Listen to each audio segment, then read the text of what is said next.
yang paling efisien dan lebih murah itu pakai mesin pengering.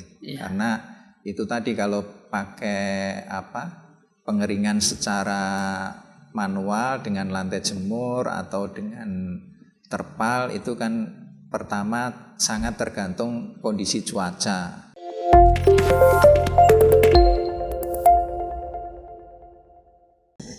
Pak Parlan, sebagaimana kita lihat fenomena kan masih banyak Pak lah ya. Karena katakanlah fasilitas kita untuk mesin pengeringan tidak bisa semua usulan kita akomodir Pak ya. Mungkin hanya beberapa persen aja yang bisa kita akomodir usulan dari kelompok tani Pak.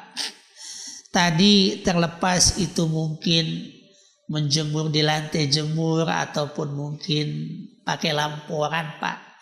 Kira-kira saran apa yang bisa dipakai atau disampaikan ke kelompok petani terkait cara-cara Pak atau mungkin cara praktis lah Pak untuk terkait tadi Pak supaya tidak terlalu banyak kotoran Pak, mungkin tercampur batu Pak, supaya maksud kita untuk meningkatkan kualitas mutu menurunkan susut itu tercapai Pak. Ya ini Pak, kalau terkait dengan proses pengeringan ini memang mungkin kalau untuk petani perorangan itu agak terkait dengan penggunaan mesin ini kan mungkin agak sulit penerapannya di lapangan. Beda halnya kalau misalkan seperti Pak Duki ini yang ada usaha untuk memproduksi sampai beras sehingga punya bahan baku yang banyak yang harus dikeringkan, sehingga tentu yang paling efisien dan lebih murah itu pakai mesin pengering. Karena itu tadi kalau pakai pengeringan secara manual dengan lantai jemur atau dengan terpal itu kan pertama sangat tergantung kondisi cuaca.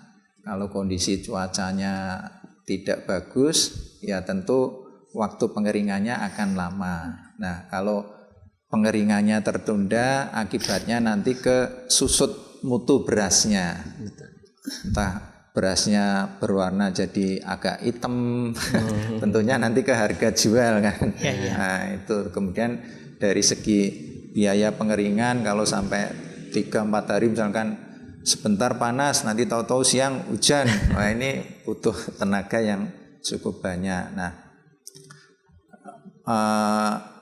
memang kalau untuk petani-petani yang kecil ya yang masih memungkinkan sebetulnya agak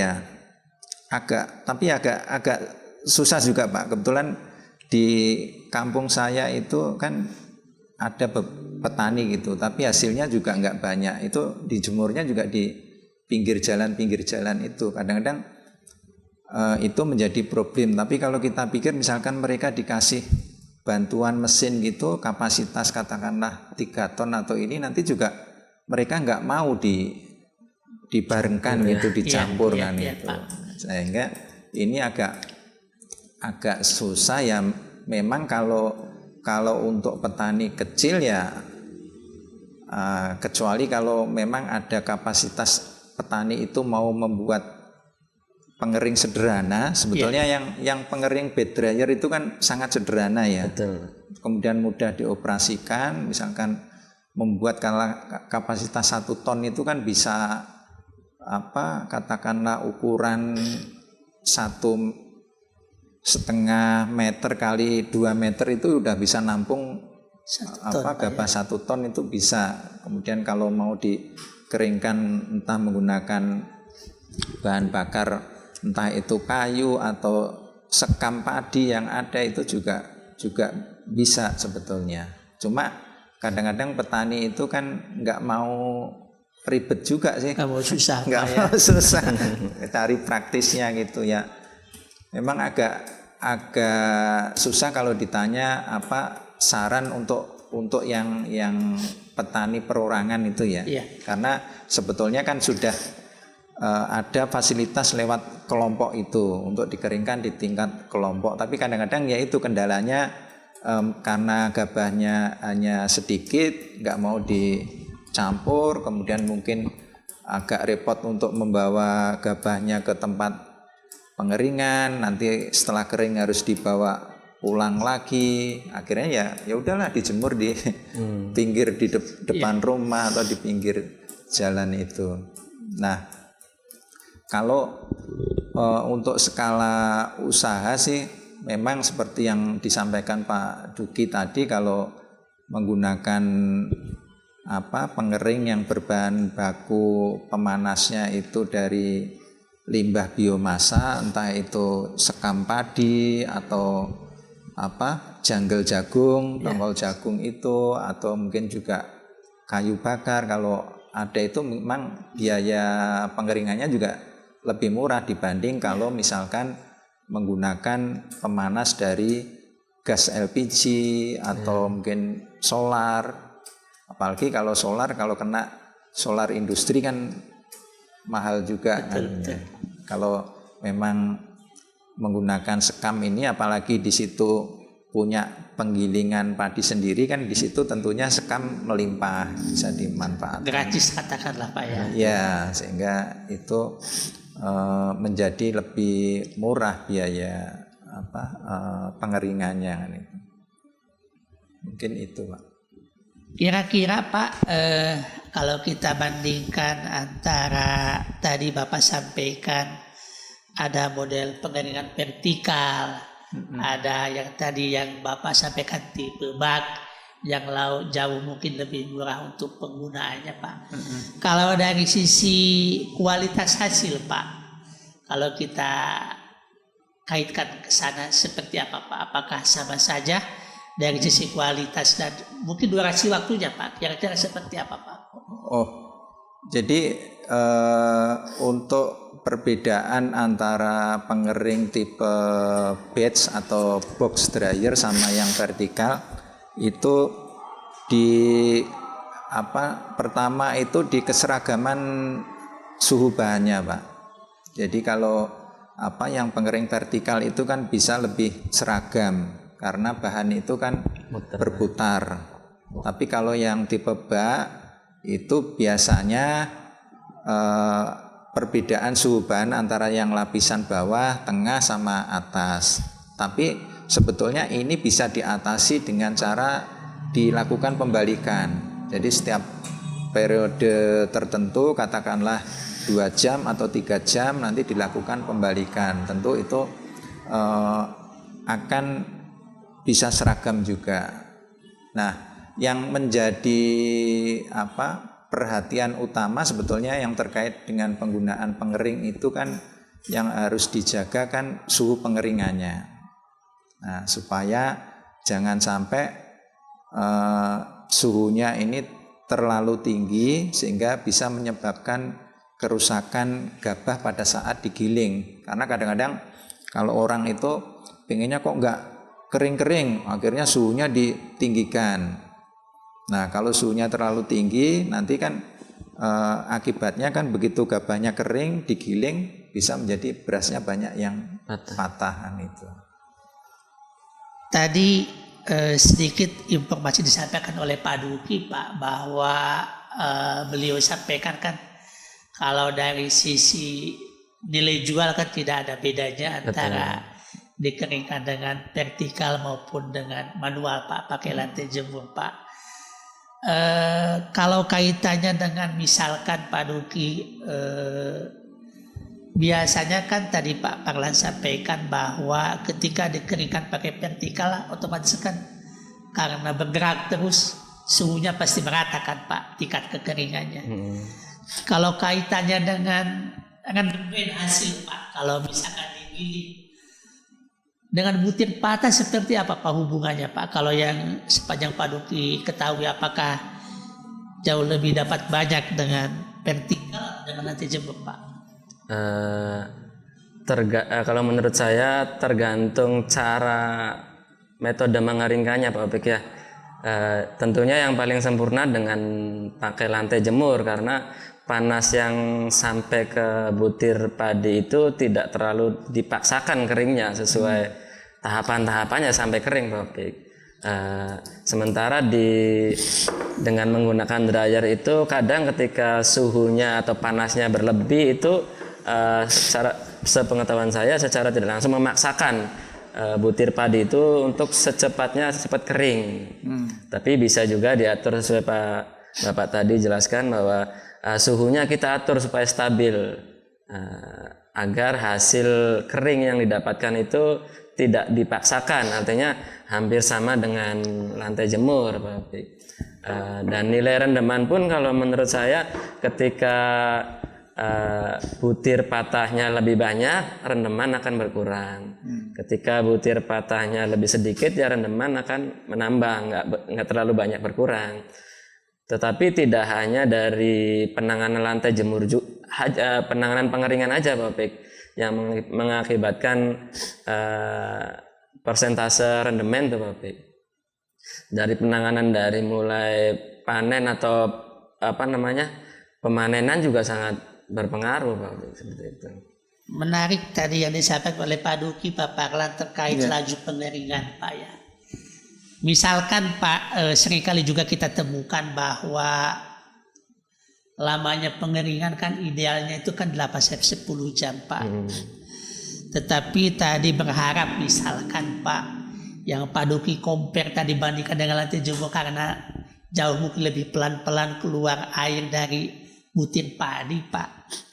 Apakah dengan vertical dryer tadi itu Pak memungkinkan enggak Pak? Misalkan katakanlah kalau di tes report atau di hasil uji mungkin 1 jam itu laju pengeringan sekian persen, supaya tadi bisa menyamai Pak tingkat hasil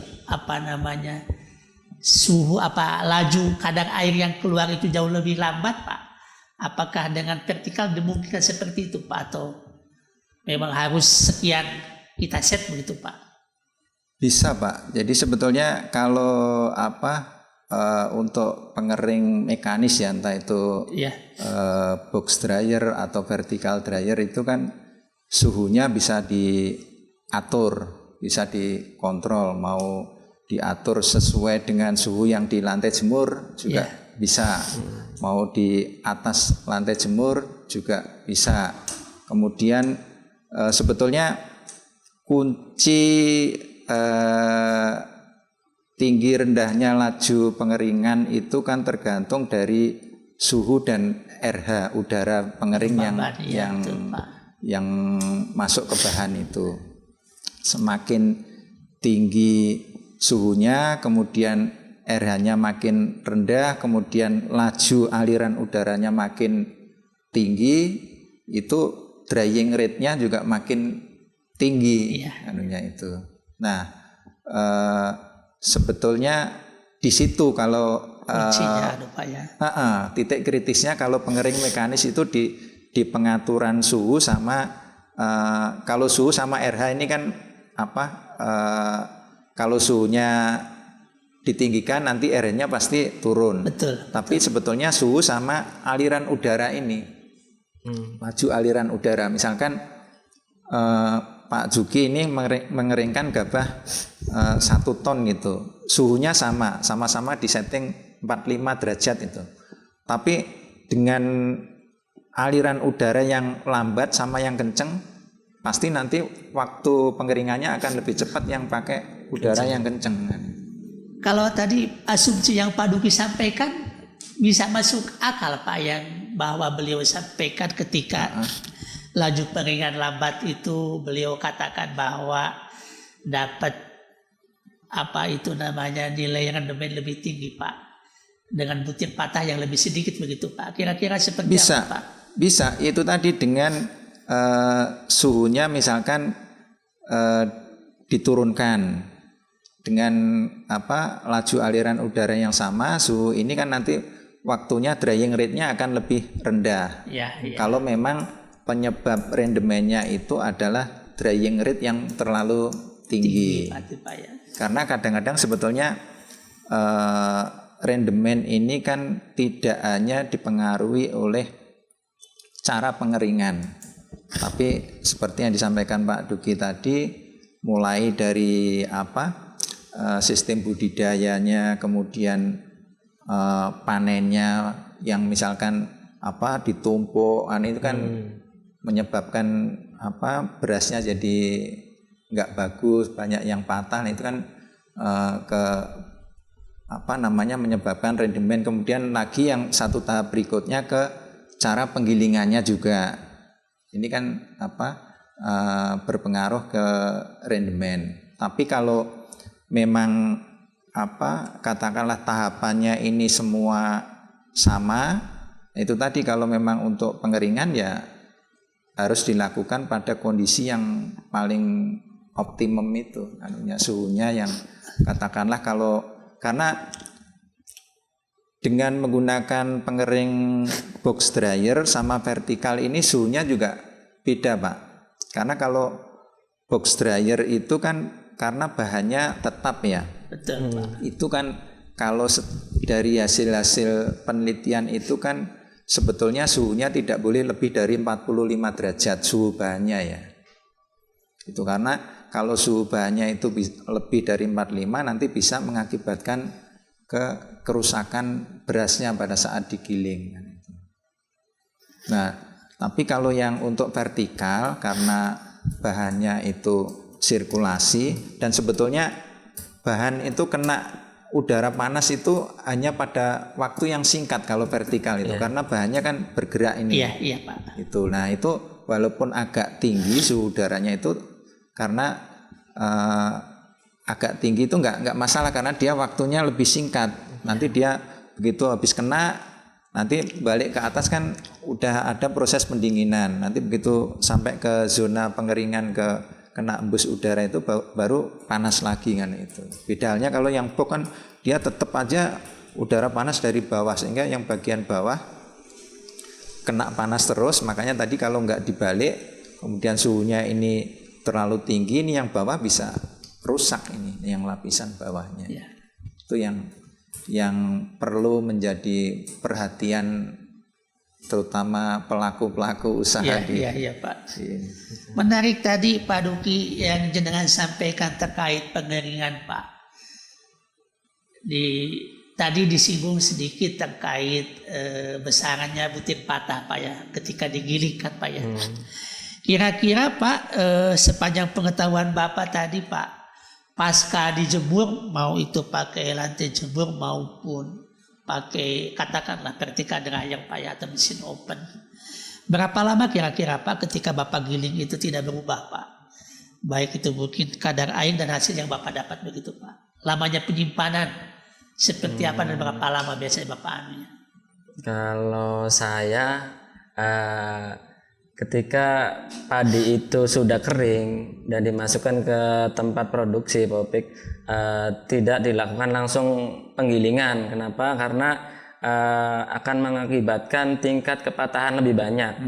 Karena suhu padi yang masih tinggi ketika dimasukkan ke PK ya, mesin pemecah kulit itu akan lebih retas gitu Pak. Ya, makanya akan lebih banyak. Itu makanya penyimpanannya minimal 1 hari. Ketika suhu padi itu sudah turun, bisa melakukan produksi. Adapun batas kelamaan penyimpanan, kalau menurut saya 1,5 musim, Bobi, karena ketika sudah melewati setengah musim, itu akan ada perubahan kualitas, akan ada penurunan kualitas. Berarti 6 bulan, 1,5 musim betul. Itu. Karena ketika padi itu tidak sempurna semuanya kering, penyimpanannya terlalu lama itu akan ada penurunan mutu sehingga berasnya ada perubahan warna, ada yang kuning atau hitam seperti itu. Kalau model penyimpanannya seperti apa yang Bapak biasa lakukan Pak? Pakai palet, pakai plastik atau bagaimana Pak biasanya kebiasaan Bapak? Biasanya kita ya tentunya dimasukin dalam karung Opiknya dan ditumpuk, ada sebagian di atas palet karena tidak tujuannya untuk tidak bersentuhan langsung dengan suhu lantai. Ada juga dengan dilapisi sekam yang dikarungin Pak Pek, karena itu juga membatasi padi dengan suhu lantai. Oh, jadi di bawah padi itu sekam dulu ya, Bapak? Betul. Ataupun palet seperti itu. Gitu. Kalau tujuannya untuk lama simpan, kalau tujuannya untuk langsung produksi ya langsung ke lantai produksi seperti itu Pak Pek. Kaitannya tadi Pak Suparlan untuk kita mengejar supaya nilai sujudnya rendah Pak, sesuai dengan GHP yang baik Pak. Yang tadi Pak Duki jelaskan bagaimana kira-kira Pak, apakah sudah sesuai atau mungkin ada hal yang disarankan gitu Pak? Ya, saya pikir apa yang dilakukan Pak Duki sudah pas gitu ya. Tepat ya, bahwa kalau untuk penyimpanan yang agak lama tadi di bagian bawah dikasih palet atau dikasih sekam yang karung ya yang diisi sekam itu kan supaya tidak air yang dari lantai ini tidak masuk ke gabah yang disimpan itu. Jadi memang yang namanya bahan yang disimpan itu kan mengalami perubahan kadar air Pak. Jadi ada namanya kadar air keseimbangan. Jadi misalkan gabah walaupun dikeringkan sudah kadar airnya 14%, tapi nanti kalau sudah disimpan agak lama di suatu ruangan yang agak lembab itu bisa jadi nanti kadar airnya itu bisa meningkat. Nah sebaliknya kalau misalkan disimpan di suatu ruangan yang RH-nya itu rendah, bisa juga kadar airnya itu berkurang. Jadi tergantung dari kelembaban suatu ruangan itu. Kemudian suhu dan kelembaban. Jadi itu sehingga kadar air itu bisa bahan itu bisa mengalami perubahan tergantung pada suhu dan RH di ruangan penyimpanan itu.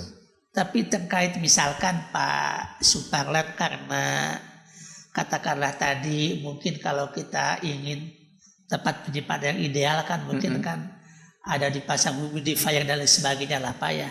Tetapi katakanlah kalau penyimpanan sederhana yang bisa dilakukan oleh para petani itu seperti apa Pak, supaya ya itu tadi mungkin nilai mutu gabah yang dihasilkan tidak banyak berubah Pak, dan yang tadi Pak Duki sampaikan sekitar 1,5 musim itu sudah ideal atau belum begitu Pak? Karena seringkali kita sarankan Pak, ketika misalkan harga gabah jatuh Pak di petani, kita sarankan supaya disimpan dulu begitu Pak ya. Betul. Kira-kira durasi waktu Pak, berapa lama maksimal Pak untuk supaya gabah itu mungkin tidak berubah warna, kadar air tidak terjadi fluktuasi yang lebih tinggi begitu Pak? Ya, jadi untuk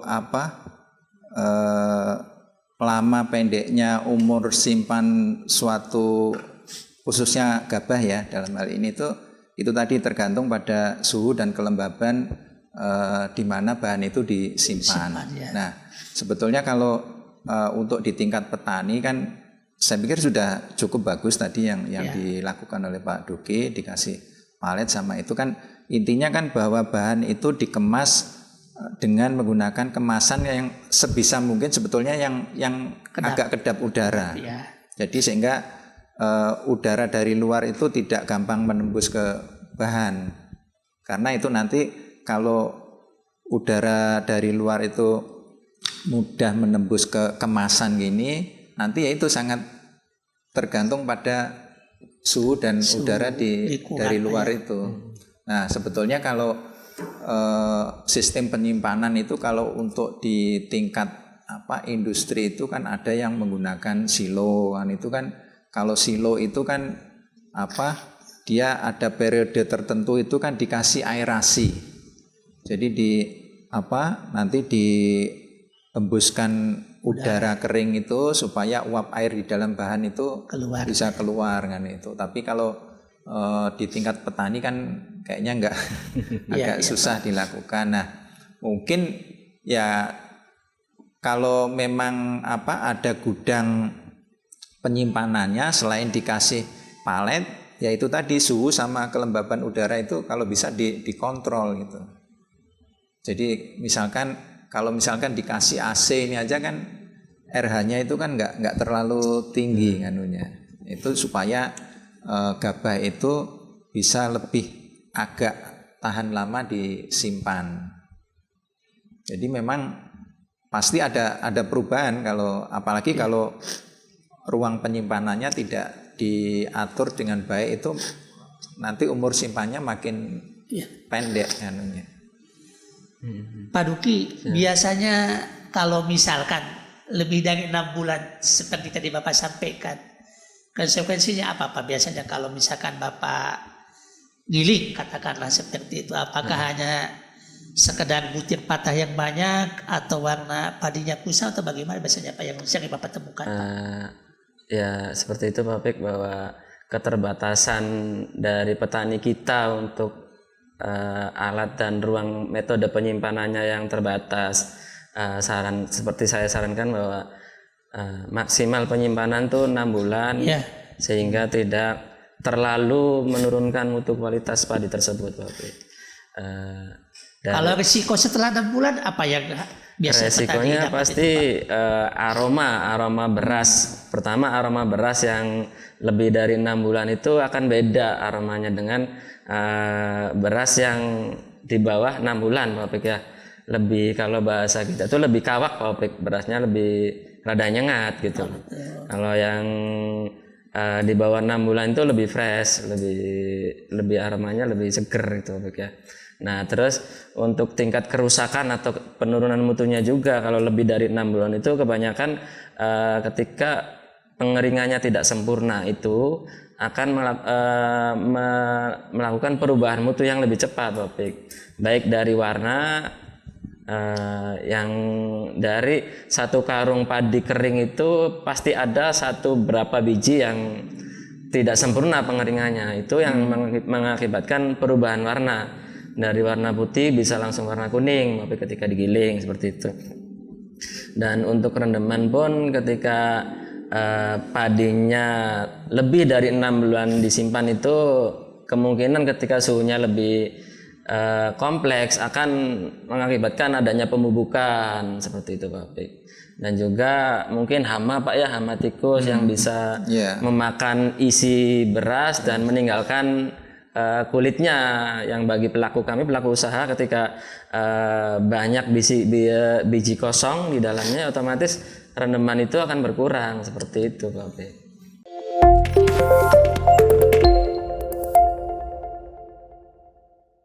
Seringkali kita lihat bahwa katakanlah di daerah-daerah yang agak terpencil kan banyak bermunculan sekarang itu odong-odong namanya Pak, gilingan-giling Pak, yang hanya situ pecah kulit, situ juga bersih poles Pak ya. Kira-kira melihat fenomena ini gimana Pak ya?